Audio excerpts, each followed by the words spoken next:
En Johan. Ja, wat moet ik dan bellen? Ik ga er niet bij...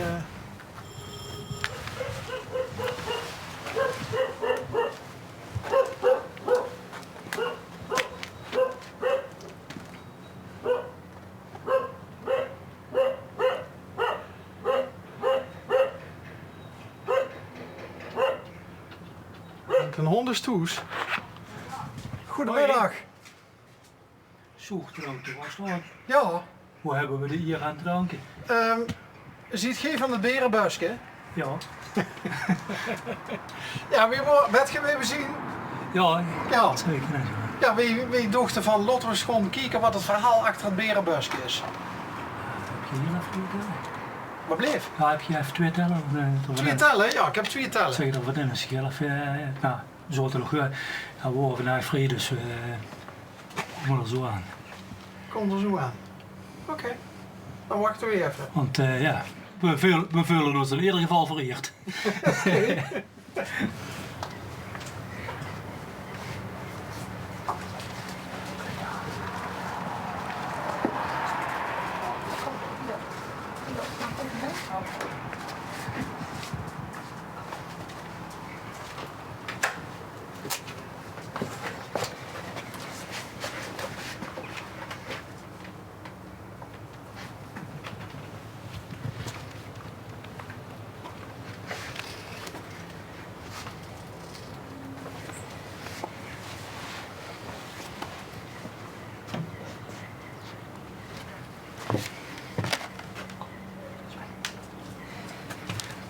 Oh, hey.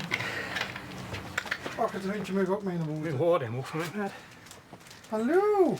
Dat zei horen. Ja, dat wel een kijk naar boven, ja, zo inderdaad. Want het zien twee adressen. Ja, dus ja, het is een duplexwoning. Dus, Oké. Hé, maar met wie heb ik het genoegen? Johan Reinders. Johan. Wat is het verhaal achter het berenbuisje? Kom maar, lopen er even naartoe. Ja. Gaat u voor? Wil je hem opkomen? Of, Ja. Oh ja, nee, goed, maar net. Oké, maar. Moet er nog iemand komen? Ja, goed, of een filmt er zo aan. Oké, nou.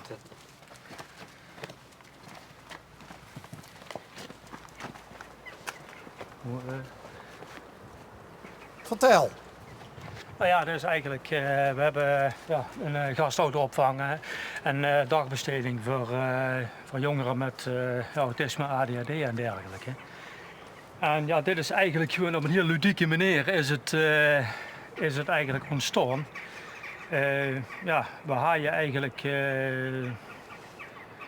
ja, dat kan, of met de grote beren is het eigenlijk hier aan het tafel zit, is het eigenlijk begonnen. Daar haaien we een beetje als reclameobject haaien we hier bij dat huisje en dat kampvuurtje zitten. En op een gegeven moment hebben we er gewoon beren bij gekregen en het blijft eigenlijk gewoon een beetje groeien. Dus ja, als er mensen zijn die toevallig een beer komen brengen of zo gaat, dan krijgt hij gewoon een plekje. In het berenbuisje? Ja, want het is eigenlijk gewoon een beetje als reclame voor de gashouderopvang is het eigenlijk op een ludieke manier begonnen. Oké, en het zien, dat is dit? Ja. Hey, en er zijn net jongeren met bijvoorbeeld autisme? Ja, autisme, ADHD. Die hebben dan dagbesteding voor en we hebben dan een gashouderopvang. Maar net vandaag was het eigenlijk vrij rustig, dus ja, wat dat betreft kom je op een goed moment. Anders had ze geen tijd gehad. Nee, dan hebben we met de jeugd, dan hebben we hoogstwaarschijnlijk met de jeugd in de kamer gezeten. Ja. Dat was misschien wel leuk geweest als die er ook bij voor geweest. Hoe lang doet je dit al? Dit is nu derde jaar. En waarom begint ze met zoiets? Dat is eigenlijk best wel van hoe het hecht eigenlijk begonnen. Gewoon omdat allebei... Hallo! Hallo! We komen allebei op een punt dat in ons leven dat we eigenlijk zoiets gaan van wat willen we niet. En ja, toen worden we er eigenlijk vrij snel achter dat hetgeen waar we allebei de dingen waar we de wereld waar we uitkomen eigenlijk niet meer in drugsgooien willen. of ja, Mechelen gedeeltelijk Waal. Gewoon om het feit, ja, ze komt zelf voor de kinderopvang. Dus ja goed, ik kom uit een heel andere wereld. Merte? Ja. Uit welke wereld komst ik dan? Ik kom uit de zorg en voornamelijk, ja, ik ben eerst begonnen als activiteitenbegeleider bij demente ouderen. En daarna heb ik de kinderopvang opgezet. En zodoende hier nou de gastouderopvang. Gecertificeerd? Ja. Hey, maar waarom van ouderen naar kinderen? Nou, omdat ik, ja, op een gegeven moment was ik eigenlijk wel uitbedacht voor de activiteiten voor de ouderen. We hebben heel veel bedacht. En ik vind het wel heel interessant. Ouderen zijn natuurlijk ja, het product van wat de kinderen vroeger waren. En ik vind het heel interessant hoe dat zich ontwikkelt. En zodoende ja, begon gewoon mijn hart te kloppen voor de kinderen eigenlijk. Ja. Nou ja, hoe verder dementie bij oudere mensen vordert, hoe meer je het gevoel krijgt dat je er ook weer kinderactiviteiten op los kunt laten. Hè? Ja, nee, dat klopt. Ja, wel leuk dat je dat aanholt. Dat zal hoogstwaarschijnlijk wel in de switch spelen. Ja. Dat hebben we ook niet alleen met jeugd gaan werken, maar dat hebben we inderdaad ook met vreugdementerende mensen gaan werken. Dus dat, ja goed, het is ook met ook weer gewoon om met het hart weer gaan spreken. Dat blijkt nu door die hele coronasituatie. Is er gewoon een gigantische wachtlijst ontstaan voor mensen die thuis wonen en ja, op vreugde, gewoon op een heel vroeg moment al met dementie zitten die ja, thuis vastlopen. Ja. En daar willen we ook met gaan werken. Dus dat merken jullie echt, Meerte? Ja. Kinderen kunnen heel veel van de ouderen leren. Ja. En de ouderen kunnen weer terug naar hun jeugd eigenlijk door de kinderen. Ja. Dus dat, En wat was die vorige beroep? Nou, wat ik al zei, ik kom uit een heel andere wereld. Ik kom zelf uit van oorsprong hovenier, maar later nog eigenlijk altijd een beetje in de wegenbouwwereld gezeten. Dus ja, vandaar dat we ook dat is eigenlijk ook wel een beetje de reden dat we de dagbesteding op die manier draaien. Dat we veel groenprojecten en dergelijke werken voor Daar is echt weer ervaring mee. Ja, precies. Dus dat hebben we een beetje samengevoegd. En, dus die dagbesteding, dat gebeurt niet alleen maar hier? Hier is het gewoon gigantisch klein. We zijn wel op zoek naar een andere locatie. Die we hopen eigenlijk op vrij korte termijn gaat gevonden te hebben waar we de ruimte hebben. Maar het is wel de bedoeling dat we van daaruit wel die visie dat een beetje blijft. Dat natuur en groen, dat toch wel de hoofdmoot van de dagbesteding, maar ook de gastouderopvang is. Ja, vandaar eigenlijk ook wel de naam Natuurlijke Land. Dus, dus we hebben het gewoon samengevoegd en het blijkt een heel goede combinatie te zijn. Hoe lang kennen jullie elkaar, Meerte? 14 jaar. 14 jaar? Ja. En hoe kwam dat op stand? Nou, we hebben elkaar ontmoet via internet. Dus ik kom zelf uit Zuid-Holland.